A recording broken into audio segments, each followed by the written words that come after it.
नमस्कार बच्चों। आज 9वीं कक्षा में हम सीखेंगे पाठ नंबर 9, जिसका शीर्षक दिया गया है ममता।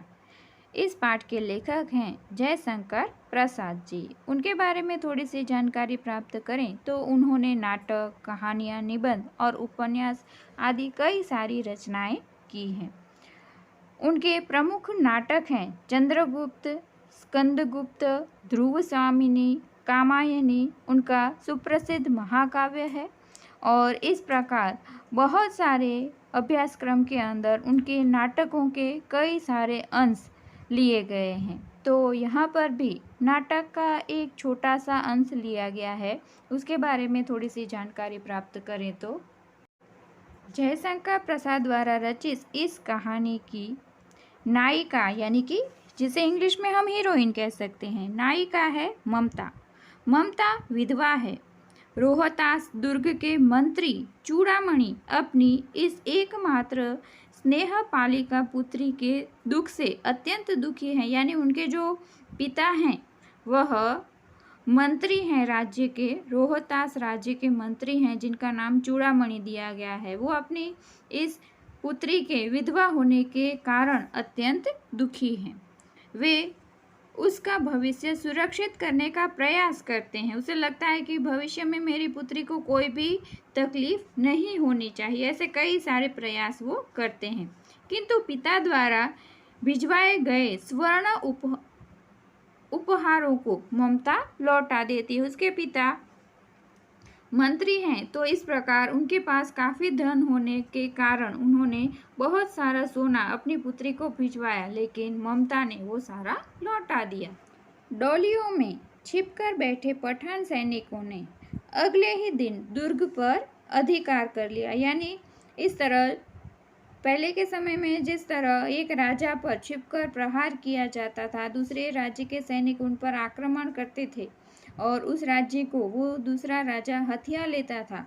इसी तरह इस राज्य में भी ऐसा ही हुआ कि डोली के अंदर, जैसे किसी दुल्हन की या रानी की डोली आती है, उस डोली के अंदर बैठकर सैनिक आए और इस पूरे नगर को, दुर्ग को, किले को उन्होंने घेर लिया, अपने अधिकार में कर लिया। चूड़ामणि वहीं मारे गए, किंतु ममता वहां से सुरक्षित काशी के उत्तर में स्थित एक विहार में जा पहुंची और वहीं रहने लगी। एक जंगल में यहाँ से बचकर ममता पहुंच गई और वहीं रहने लगी। इस प्रकार उसने अपने पिता के द्वारा दिए गए सोने के उपहार को भी लौटा दिया था। अब ममता अकेली है, विधवा है और इस तरह एक विहार के अंदर वो रह रही है। लंबा समय बीत गया। अपनी झोपड़ी में बैठी ममता दीप के आलोक में पाठ कर रही थी कि एक भीषण और हताश आकृति ने आश्रय मांगा। अब कई सालों से ममता यहाँ रह रही है। आज भी वह थोड़ी वृद्ध हो चुकी है और ऐसे समय में उसकी झोपड़ी के अंदर एक छोटा सा दीपक जल रहा है और उसी की रोशनी में अचानक बाहर से कोई व्यक्ति आता है जो एकदम हताश हो चुका है और ममता से आश्रय मांगता है।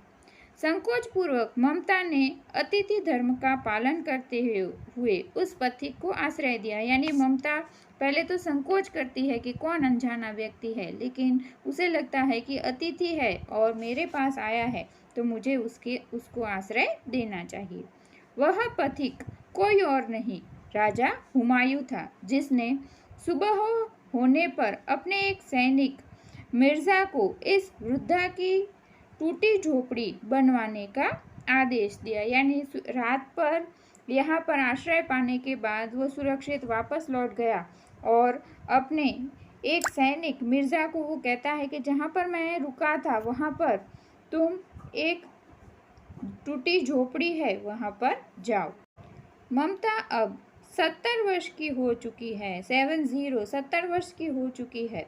अचानक उसे एक अश्वारोही की आवाज़ सुनाई दी। यानी कोई घोड़े सवार आ रहा है ऐसा उसे लगता है, जो उसकी झोपड़ी के बारे में पता पूछ रहा था। ममता उस मुगल अश्वारोही को वह स्थान सौंपकर अनंत यात्रा पर चली गई। उस स्थान पर एक आकर्षक मंदिर बना, जिसके शिलालेख पर सातों देश के नरेश यानी कि राजा हुमायूं और उनके पुत्र अकबर का नाम तो था, किंतु ममता का कहीं जिक्र भी न था। जिसने उसे आश्रय दिया उस झोपड़ी को तोड़कर एक सुंदर महल बना, लेकिन वहां ममता का नाम नहीं। चलिए यही कहानी हम पाठ के अंदर देखें। रोहतास दुर्ग। बच्चों यहाँ पर बार बार दुर्ग है, यानी कि दुर्ग का अर्थ यहाँ पर किला समझेंगे। कि प्रकोष्ठ में बैठी हुई युवती ममता शोण के तीक्ष्ण गंभीर प्रहार को देख रही थी। मन में वेदना, मस्तक में आंधी, आंखों में पानी की बरसात लिए वह विकल थी। वह रोहतास दुर्ग के मंत्री चूड़ामणि की एकमात्र दुहिता यानी पुत्री थी। उसके लिए कोई अभाव होना असंभव था, परंतु वह विधवा थी। उसकी विडंबना का अंत कहाँ था। उसके पास धन दौलत की कमी नहीं थी, क्योंकि पिता मंत्री थे, लेकिन वह विधवा थी और अकेले जीवन बिताने के कारण काफी दुखी है। चूड़ामणि ने चुपचाप उस प्रकोष्ठ में प्रवेश किया। शोण के प्रवाह और उसके कलनाद में ममता अपना जीवन मिलाने में बेसुध थी। शोण यहाँ नदी का नाम है और उसके प्रवाह के अंदर जो शोर उठता है उसमें ममता अपने जीवन को विलीन कर देना चाहती है। उसे पता नहीं कि कब चूड़ामणि यानी उसके पिता ने उस कमरे के अंदर प्रवेश किया। पिता का आना न जान सकी। चूड़ामणि व्यथित हो उठे, यानी वो दुखी हो उठे कि कितनी दुखी है मेरी पुत्री कि मेरे आने का भी उसे पता नहीं। स्नेह पालिता पुत्री के लिए क्या करे, यह स्थिति उसके मन में चल रही है, यानी कि अपनी इस प्यार भरी बेटी के लिए वो क्या करे, इसी सोच में पड़े हैं। लौटकर बाहर चले गए, ऐसा प्रायः होता, परंतु आज मंत्री के मन में बड़ी दुश्चिंता थी। पैर सीधे न पड़ रहे थे, यानी कई बार ऐसा होता कि वो अपने दुख में खोई होती, उसके पिता आते और चले जाते, लेकिन आज उसके पिता आए हैं, लेकिन उनके मन में और कोई दूसरी चिंता दिखाई दे रही है। एक पहर बीत जाने पर वे फिर ममता के पास आए। उस समय उनके पीछे 10 सेवक चांदी के बड़े थालों में कुछ लिए खड़े थे। कितने ही मनुष्यों के पद शब्द सुन ममता ने घूमकर देखा, यानी उसे लगा कि बहुत सारे लोग एक साथ आ रहे हैं, क्योंकि उसके पिता 10 सेवकों को साथ में लाए थे और उन सेवकों के हाथ में चांदी के बड़े बड़े थाल थे। उसने घूमकर देखा। मंत्री ने सब थालों को रखने का संकेत दिया।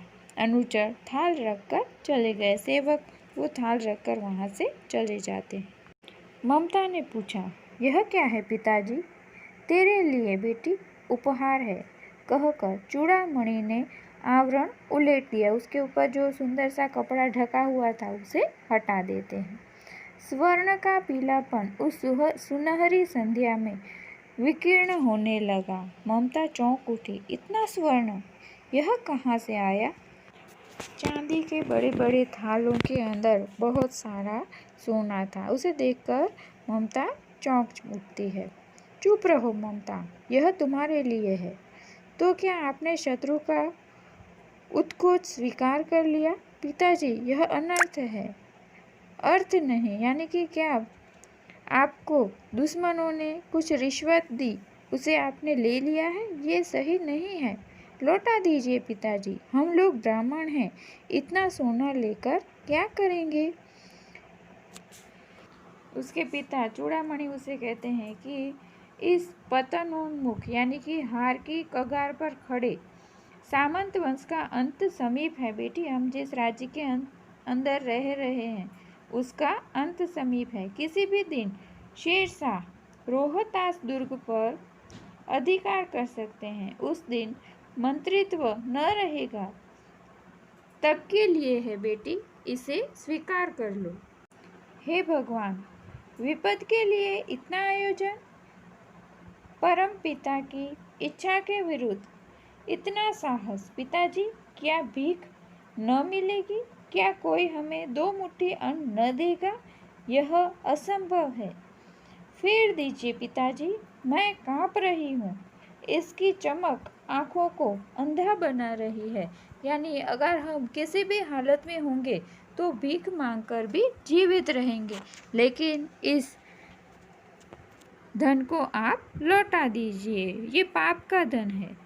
मूर्ख है कहकर चूड़ामणि चले गए। यानी कि ममता की इस बात से उसके पिता दुखी हुए, क्योंकि उसने यह सोना न स्वीकारा। दूसरे दिन जब डोलियों का तांता आ रहा था, मंत्री चूड़ामणि का हृदय धक धक करने लगा। वे अपने को रोक न सके। उन्होंने जाकर रोहतास दुर्ग के तोरण पर डोलियों का आवरण खुलवाना चाहा। पठानों ने कहा, यह महिलाओं का अपमान करना है। यानी कि चूड़ामणि समझ गए कि डोलियों के अंदर सैनिक हैं और वह इस दुर्ग यानी कि इस किले का पूरा हाल खराब कर देंगे, उसे अपने वश में कर लेंगे। लेकिन पठानों ने उस डोलियों के आवरण को यानी पर्दे को खोलने नहीं दिया। बात बढ़ गई, तलवारें खींची, मंत्री वहीं मर गए। राजा रानी और कोस सब छली शेरशाह के हाथ में पड़ गया। राजा रानी और कोष यानी कि पूरा खजाना है वो शेरशाह के हाथ पड़ गया। निकल गई ममता। डोली में भरे हुए पठान सैनिक दुर्ग में फैल गए, परंतु ममता न मिली। काशी के उत्तर में स्थित धर्मचक्र विहार मौर्य और गुप्त साम्राज्य की कीर्ति का खंडर था। खंडित शिखरों वाले भवन तृण गुल्मों से ढके प्राचीन और ईंटों के ढेर में बिखरी हुई भारतीय शिल्प की विभूति ग्रीष्म की चंद्रिका में स्वयं को शीतल कर रही थी। यानी पुराने खंडर जैसे विस्तार में वो चली जाती है काशी नगर में, जहाँ गौतम का उपदेश ग्रहण करने के लिए पंचवर्गीय भिक्षु पहले मिलते थे। उसी स्तूप के भग्नावशेष यानी टूटे हुए भाग की मलिन छाया में एक झोपड़ी के दीपालोक में एक स्त्री पाठ कर रही है। यानी कि जहाँ पर गौतम बुद्ध ने उपदेश दिया था, ऐसे ही एक विस्तार के अंदर छोटी सी झोपड़ी है और उसके अंदर एक दिया जल रहा है, जिसके प्रकाश में एक स्त्री पाठ कर रही है। वह एक संस्कृत का श्लोक बोलती है। पाठ रुक गया। एक भीषण और हताश आकृति दीपक में मंद प्रकाश में सामने खड़ी थी।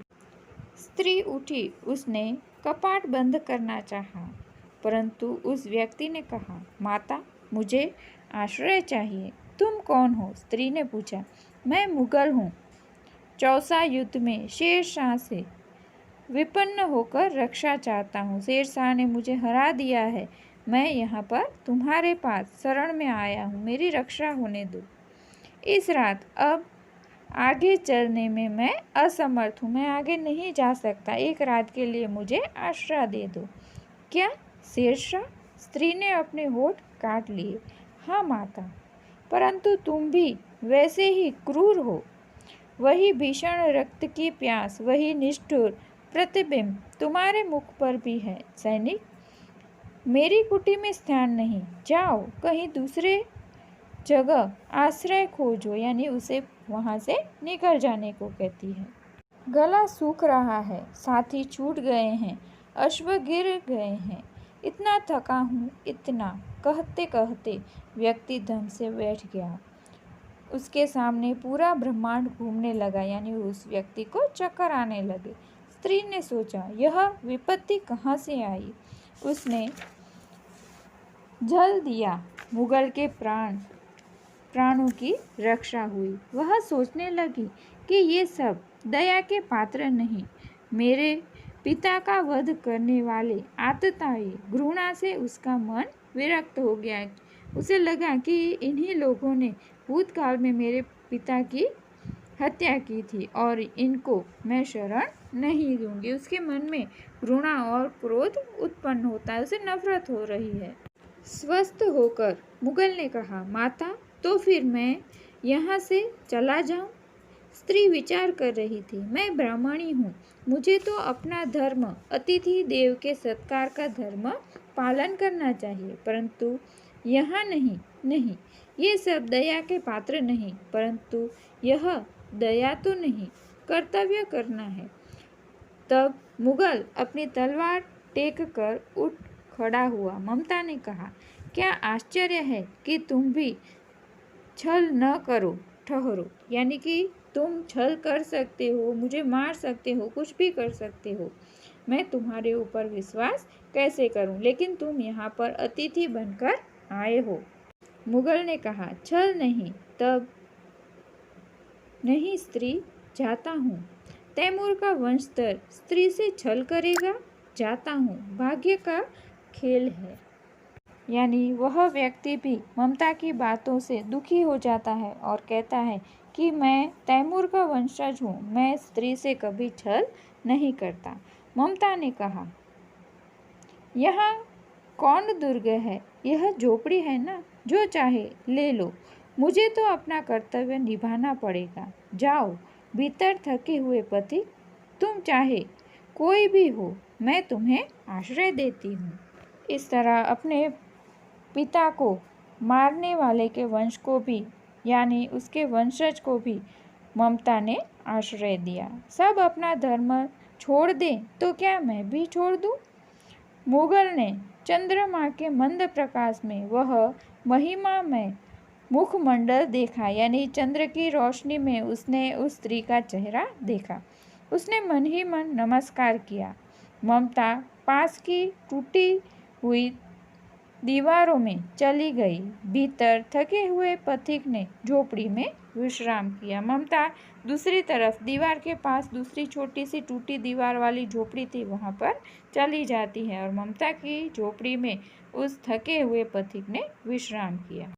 प्रभात में खंडर की सींध में ममता ने देखा, सैकड़ों अश्वारोही उस प्रांत में घूम रहे हैं। वह अपनी मूर्खता पर स्वयं को कोसने लगी। उसने देखा कि पूरे राज्य में अनेक घोड़े सवार घूम रहे हैं और उसे लगा कि मैंने कल रात उस अनजाने व्यक्ति को आश्रय देकर मूर्खता का काम किया है। एकाएक झोपड़ी से निकलकर उस पथिक ने कहा, मिर्जा, मैं यहाँ हूँ। यानी झोपड़ी में जिसने आश्रय पाया था वो बाहर निकला और बोला, मिर्जा, मैं यहाँ हूँ। शब्द सुनते ही प्रसन्नता की चित्कार ध्वनि से वह प्रांत गूंज उठा, जैसे उनके राजा उनको मिल चुके हों। इतनी हर्ष ध्वनि से वह डर जाती है और भयभीत हो जाती है। पथिक ने कहा, वह स्त्री कहाँ है? उसे खोज निकालो। ममता छिपने के लिए अधिक सचेष्ट हो उठी, यानी अब वो छिपना चाहती है। वह मृग गांव में चली गई। दिन भर उसमें से न निकले। संध्या हो गई, वे लोग जाने लगे। ममता ने सुना, पथिक घोड़े पर सवार होते हुए कह रहा था, मिर्जा, उस स्त्री को मैं कुछ दे न सका, उसका घर बनवा देना, क्योंकि मैंने विपत्ति में यहाँ विश्राम पाया। यह स्थान भूलना मत। इसके बाद वे वहाँ से चले गए। यानी कि जिसे ममता ने आश्रय दिया था वो व्यक्ति कहता है कि उस स्त्री को मैं कुछ नहीं दे पाया, लेकिन इस टूटी झोपड़ी की जगह यहाँ पर एक बड़ा सा मकान बनवा देना है, क्योंकि यहाँ पर मैंने विश्राम किया है। इस तरह वो कहकर वहाँ से चला जाता। चौसा के मुगल पठान युद्ध को बहुत दिन बीत गए। ममता अब 70 वर्ष की वृद्धा है, यानी अब वो वृद्ध हो चुकी है। एक दिन वह अपनी झोपड़ी में पड़ी थी। शीतकाल का प्रभाव था, यानी कि सर्दियों का मौसम था। उसका जीर्ण कंकाल खांसी से गूंज रहा था। इतनी दुबली पतली कमज़ोर हो चुकी है कि खांसी के कारण उसका पूरा शरीर गूंज रहा है। ममता की सेवा के लिए गांव की 2-3 स्त्रियां घेर कर बैठी हैं, क्योंकि ममता आजीवन सबके सुख दुख की सहभागी रही है। वो अकेली थी, विधवा थी, उसके पिता मर चुके हैं, पति मर चुका है। अब इतने सालों तक वो यहाँ रही और सबकी उसने मदद की है, तो आसपास की स्त्रियां भी आज उसकी मदद के लिए उसके पास बैठी हुई हैं। ममता ने जल पीना चाहा। एक स्त्री ने सीपी में से जल पिलाया। सीपी से जल पिलाया। सहसा एक अश्वारोही यानी घोड़ेसवार उस झोपड़ी के द्वार पर दिखाई पड़ा। वह अपनी धुन में कहने लगा, मिर्जा ने जो चित्र बनाकर दिया है वह तो इसी जगह का होना चाहिए। वह बुढ़िया मर गई होगी। अब किससे पूछूं कि एक दिन शहंशाह हुमायूं किस छप्पर के नीचे बैठे थे। वह घटना भी तो 47 वर्ष से ऊपर हो गई। यानी वह व्यक्ति बाहर से ही बोल रहा है, जैसे आपस में किसी से बात कर रहा है कि वो बुढ़िया तो शायद मर चुकी होगी। अब मैं किससे पूछूं कि शेरशाह हुमायूं ने किस छत के नीचे आश्रय पाया था। ममता ने अपने विकल कानों से सुना। उसने पास की स्त्री से कहा, उसे बुलाओ। अश्वारोही पास आया। ममता ने रुक रुक कर कहा, मैं नहीं जानती कि वह शहंशाह था या साधारण मुगल, पर एक दिन इस झोपड़ी के नीचे वह रहा। मैंने सुना था कि वह मेरा घर बनवाने की आज्ञा दे चुका था। भगवान ने सुन लिया। आज मैं इसे छोड़े जा रही हूँ। अब तुम इसका मकान बनाओ या महल, मैं अपने चिर विश्राम गृह में जाती हूँ। यानी उस व्यक्ति को ममता अंदर बुलाती है और कहती है, पूरी बात बताती है कि हाँ, एक व्यक्ति को मैंने आश्रय दिया था। वो शहंशाह था या साधारण व्यक्ति वो मुझे पता नहीं, लेकिन इसी जगह पर उसने महल बनवाने का फरमान जारी किया था। लेकिन अब मैं इस कुटिया को छोड़कर जा रही हूँ। आप चाहे यहाँ जो कुछ बनवाओ, मैं किसी के दिए हुए महल में रहना नहीं चाहती। मैंने बचपन से ही यही सीखा है कि आत्मनिर्भर रहूं और किसी का दिया हुआ कोई भी धन या कोई भी वस्तु जो मेरे अपने पसीने की कमाई न हो, मैं उसे कभी स्वीकार नहीं करती। अब चाहे आप यहाँ जो भी बनाओ। बुढ़िया के प्राण पखेरु उड़ गए। वह अश्वारोही अवाक खड़ा रह गया।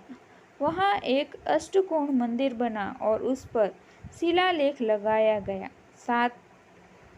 सातों देश के नरेश हुमायूं ने एक दिन यहाँ विश्राम किया था, ये लिखा था उसके शिलालेख पर। उनके पुत्र अकबर ने उनकी स्मृति में यह विशाल गगनचुंबी मंदिर बनवाया। उसमें ममता का कहीं नाम न था। यानी जहाँ पर हुमायूं को आश्रय मिला, उस स्त्री के द्वारा दिए गए आश्रय का कहीं पर उल्लेख न था। इस तरह ममता आजीवन अपने पैरों पर खड़ी रही और किसी दूसरे दुश्मन की दी हुई किसी भी वस्तु का उसने स्वीकार नहीं किया। वह एक स्वाभिमानी स्त्री थी।